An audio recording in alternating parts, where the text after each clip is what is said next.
Greetings, Seahawk fans. I'm Brian Mull, UNCW beat writer for the Star News, and this is your inside look at UNCW basketball.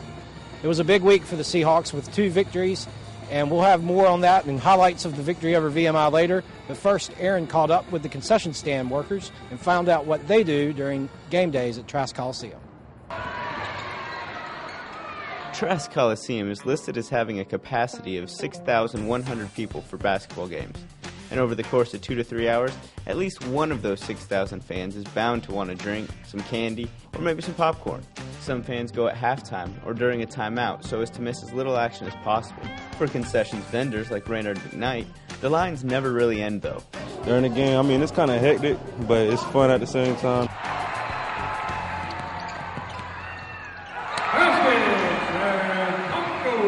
But running the concessions does have its perks for the vendors that want a glimpse of the action.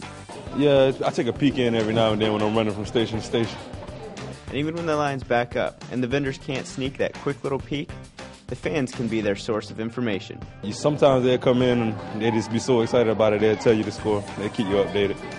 McKnight, who has worked the concessions for UNCW for 2 years, says the experience has been a great one. Yeah, it's real fun, especially when you got an easy working boss. Thanks, Aaron. I'm glad to hear they get to keep up with the action on game days.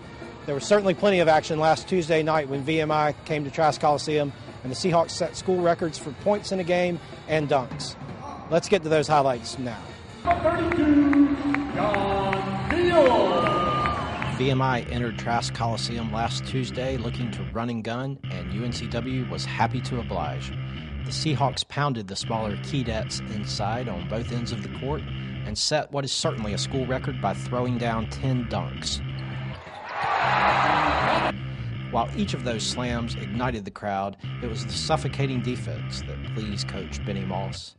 UNCW's defenders smothered the three-point line, limiting VMI to 9 of 31 from behind the arc and taking away their strength. The Keydets shot just 39.5% from the field, including 30% in the first half, as UNCW built a double-digit lead. John Fields continued his stellar play in the middle, pouring in 22 points, and high-flying guard Chad Tomko added 20. They were 2 of 5 Seahawks to hit double figures. Up on the scenic Elon University campus on Sunday, it was more of the same for UNCW.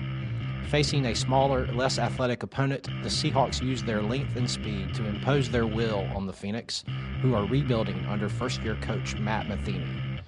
UNCW clogged passing lanes and contested shots and continued its impressive defense on the three-point line. Elon managed just 5 of 22 from long range, and for the season, Seahawks opponents are shooting only 25% on threes. In the 2 victories, UNCW outscored its opponents 118-74 in the paint.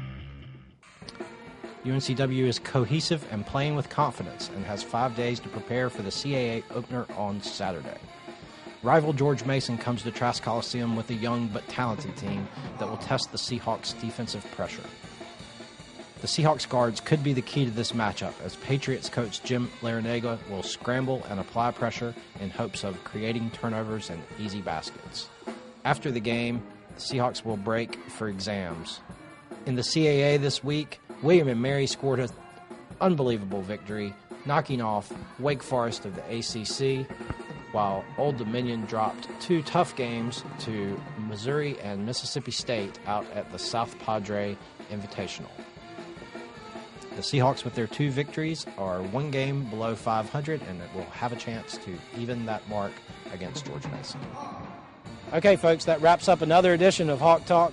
Be sure to stay tuned to StarNewsOnline.com and visit my blog for all the latest on the Seahawks. And we'll see you right back here next week.